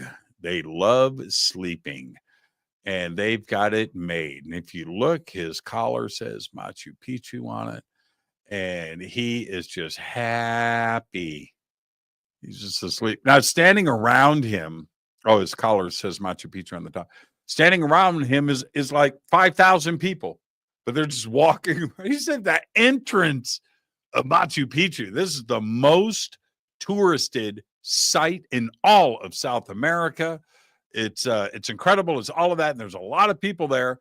And this dog is sleeping in the middle of the crowd. There's a whole bunch of dogs. I think I photographed him. There's Wilco. All right. So this is the entrance to Machu Picchu. I'm just going to roll through this. I've got a lot of pictures. This is from the top. I've got a lot of pictures. You can see this is a section with the gabled roofs over here. It's the temple up here. And this is the town square. I have so many pictures, so let's just go through this. There's Machu Picchu. I'm climbing up now. As you can see now, the gables are down. I'm just continuously moving myself up the trail to the entrance of Machu Picchu, which is at the end of this. I'll show you that in a second. The gate. It's just a series of shots as I'm making my way up to the gate. Now, so when you look at this mountain across the way, there's also a temple up here, and there's a ladder system. There are people that are climbing up to this. You have to book that a couple of years in advance to go up there. But so Machu Picchu is just like this. They just cut off the top of the mountain and put Machu Picchu in on the mountain next door. Machu Picchu means main, and this one means baby mountain, main mountain, baby mountain, little mountain, big mountain. As you can see now, I'm looking down.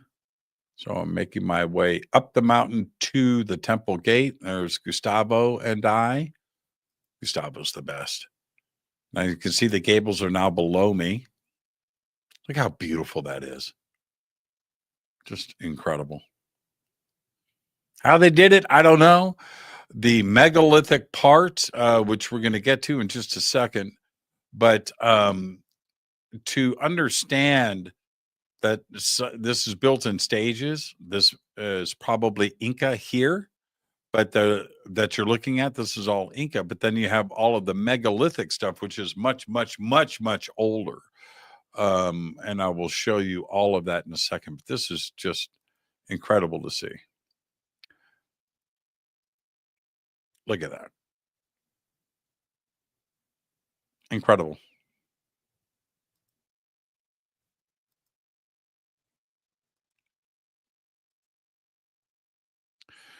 If you look over here, sometimes you'll see people coming up the side and people on the top, but not in this. You can see the steps. See that right there? You'll see people up there, not in this particular picture. Let's see if, yeah, there's people right there. Look at that. Not me. Oh no, that's the stairs. It's a ladder, basically. A ladder. I'm not kidding. That's Morna. Sporting my Harley Davidson shirt. My Antelope Valley Harley Davidson shirt. Okay, so let's move down. There's Gustavo. I'm just going to flick through this really quick. I shouldn't be doing it this way. These are different levels going up. And that's our guide. That's Eric. Really cool dude. Okay, this is at another level. Now the stairs are going down. And in a second, I will be at the entrance. Now you can see there's all the gabling that you were looking up at before. Now I'm looking down into it. Let me do this. And I'm going to, oh no, that's too cool. There's another great shot. Okay, now megalithic. So this is Inca here, megalithic here. Your typical megalithic polygon construction. Inca, megalithic. Inca, megalithic. All right.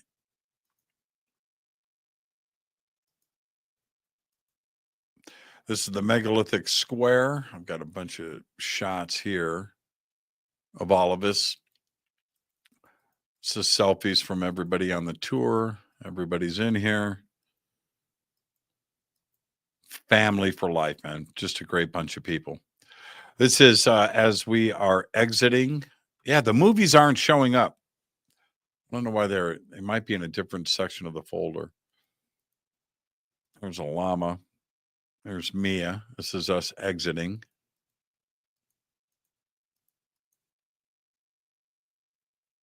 You can see the Inca construction, but this is what's interesting about this shot is if you stand right where I'm at, you can see through 3 different walls. That's through 3 different windows to get to this. There's another window here. There's another window here. And there's this one here. But if you stand in this one spot, you can see all the way through.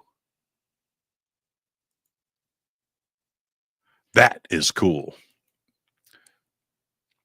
Now, on the way out, that's megalithic. That's the number 3 too as well, right outside of the those windows. This is a staircase that curves around. It's beautiful. Heading up here to this entrance section here. That's a gabled roof, but it almost looks like a castle. How this curves around. Look at that. Incredible, incredible, incredible. Now, this is the terracing system in the background. And when you're at this part of Machu Picchu, which you can see, this is where I was taking all of the pictures before. This is the entrance coming into the site. That's the doorway here. So all those pictures that you saw from the beginning, it's me standing up here taking pictures down into this direction of the gabled roofs. Now I'm here amongst the city. And when you're walking through here, it is a labyrinth of walkways. And you can see it here going through the city of Machu Picchu.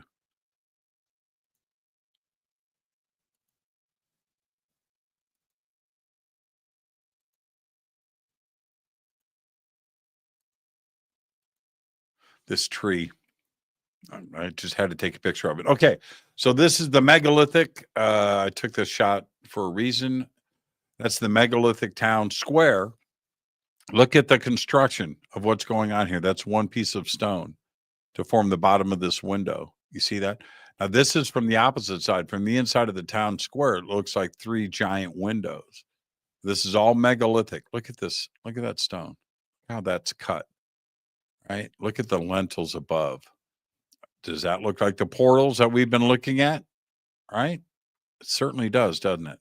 So that's that. Now, here's a close-up. Now notice how this does not match everything else that's around here. See that? Doesn't match the terracing. This was here first.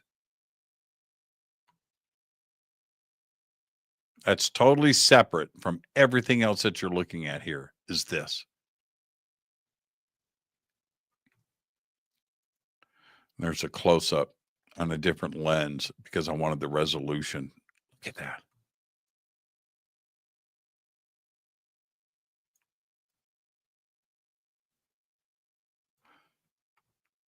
Yeah. See? That's Inca. This is not. So Machu Picchu is much, much, much older. This is us. This is the end of the trip. That is our tour group. This is me on my way back to Los Angeles. And that's most of everybody there at the Lima airport. They're heading in one direction. I am heading in the other. There's Catalina, there's Gustavo, there's Audrey, there's Rachel and Jude. And yeah, there's William, Dane. There's Richard. What a great bunch of people. There's Teresa right there. And there's Mike. Absolutely incredible. Back here is Brian. There's Brian. So there we are saying goodbye. And that is the end of the trip for me. I turned around. Oh, here's movies. Okay, so there's that. Oh. All right. So that's the end of the show today, everybody. I hope you enjoyed it. I'm back. And we've got an incredible week coming up on Fade to Black for sure. And I want to remind everybody what's happening tomorrow night is Ron Meyer's going to be with us. Jesus had an NDE. Wednesday night, Lance Hightower is with us, Dogman in the USA. And then Thursday night, Eric Wargo is with us, Precog, Time Travel, and UFOs. It was a very interesting time for the world and for myself as I was away over the last 3 weeks of traveling with the events that have been happening around the world. It was a spiritual journey to watch what was happening in the world, but also with our tour group and what went on and what we were discovering at the same time, all of these crazy events that were happening around the world. So it was a pretty interesting last 3 weeks, but I am back. I will see everybody here tomorrow night with Ron Meyer. I'll try to find out what happened with the videos. There was something that didn't load right for the second half of the tour, but we had lots of videos for the first half of the show tonight. All right. So it's great to be back. I'm on the mend. I'll be fine. I just need some more sleep and rest and relaxation. Oh, I'll let everybody know. Getting back, and we're out of time. It took me 30 hours to get from Peru back here to Los Angeles. Yeah, I left Peru on Friday morning. The first airport was at around, I think, 9 a.m. in the morning, first flight out of Cusco to Lima. And I didn't get to LA until 30 hours later. 30 hours later of flights and airports. It was a long, long, long travel day coming back. So I didn't get here. Today's Monday. So my first real day back of not doing anything was yesterday. And I had all this other work that I have to do. And of course, for the shows today. But I'm fine. Everything's good. It's great to be back. Thank you for hanging out with me tonight. I'll see everybody tomorrow with Ron Meyer. Until then, all I've got is go back, Lee Tappy. Fade to Black is produced by Hilton J. Palm, Renee Newman, and Michelle Freed. Special thanks to Bill, John, Dex, Jessica, Dennis, and Kevin. Webmaster is Drew the Geek. Music by Doug Aldrich. Intro, Space Boy. Fade to Black is produced by KJCR for the Game Changer Network. This broadcast is owned and copyrighted 2024 by Fade to Black and the Game Changer Network, Inc.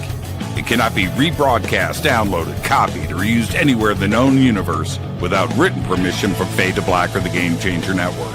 I'm your host, Jimmy Church. Go back, Lee Tappy.